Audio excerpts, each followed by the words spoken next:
என்ன தைரியத்துல உங்க அக்கா பொண்ணு கேட்டு வந்தா? அவன் என்ன படிச்சிருக்கேன்? என் மகா பக்கத்துல நிக்க முடியுமா அவன்? என் பொண்ணு அவங்க வீட்டுல போய் உட்கார்றதுக்கு போது இடம் இருக்கா?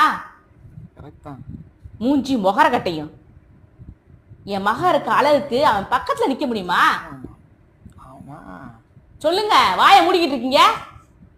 அடுத்த தடவை பொண்ணுக்குன்னு கேட்டு உங்க அக்கா வந்தான்னு வச்சுக்கோங்க, நடக்கிறது வேறையா போயிடும். தேவி, என்னடி? நம்ம கார்த்தி இருக்கான்ல? ஆமா, அவனுக்கு என்ன? ஊர் உலகமே அவனை பத்தி தான் பேசிக்கிட்டு இருக்கு. யூடியூப்லயே நம்பர் 1 இடத்துல இருக்கானா? ஆமா, எல்லா டிவி காரங்களும் வந்து பேட்டி எடுத்துக்கிட்டு இருக்காங்க. உன் அத்தாச்சிக்கு ஒரே சந்தோஷம். என்னங்க, உடனே உங்க அக்காவை பொண்ணு கிட்ட சொல்லுங்க. அக்கா ஏதாவது சொல்லிச்சுன்னா அவளுக்கு யாரோ செய்ய செஞ்சு வச்சுட்டாங்க, அதனால நம்ம குடும்பத்தை பக்கம் இருந்துச்சு விழுந்தா அப்படின்னு சொல்லுங்க. சரியா? நான் எப்பங்க சொன்னேன்? ஓ, என் மருமகன் கிட்ட என்னை கெட்ட பேர் உருவாக்கணும், அப்படிதானே? மூஞ்சியாங்க முக்கியம், மனசாங்க முக்கியம். எங்களுக்கு என்னால் இப்படி ஒரு பையன் நம்ம கிடைப்பானா? போங்க.